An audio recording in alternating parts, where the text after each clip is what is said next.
Malutong na paa ng manok, kain pati buto.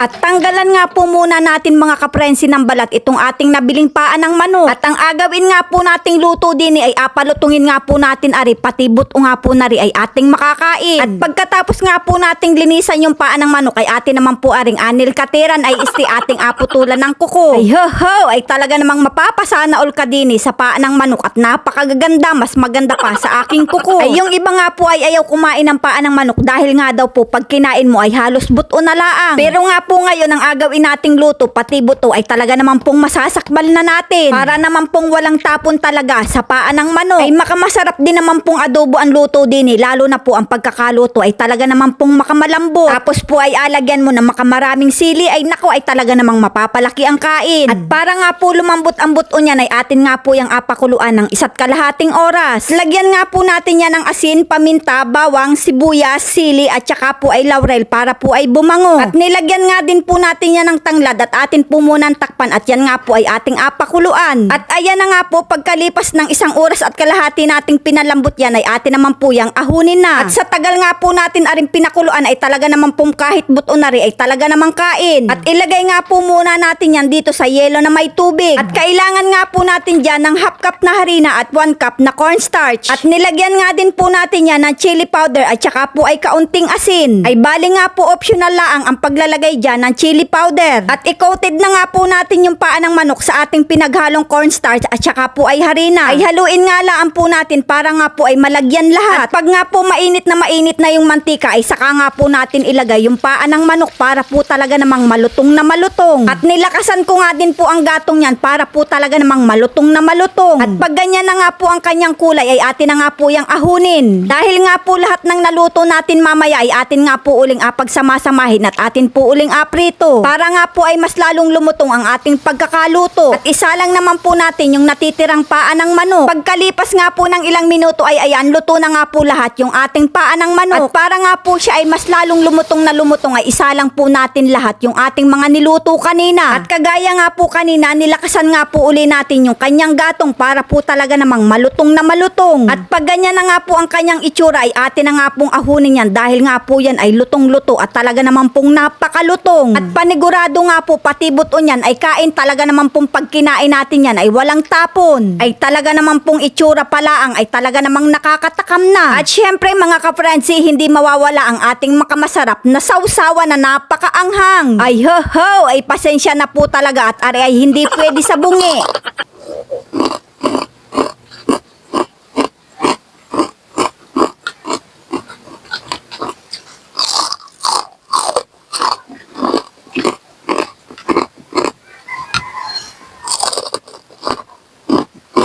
Ay talaga naman pong pati buto niyan ay talaga namang kain. Ay hindi ko na nga ni po pinakain ng aking inay niyan at baka nga po ay masira ang kanyang pustiso. Kaya naman mga kaprensi, kung naibigan nyo nga po aring video yung ari pa like and share na lang po. Maraming salamat!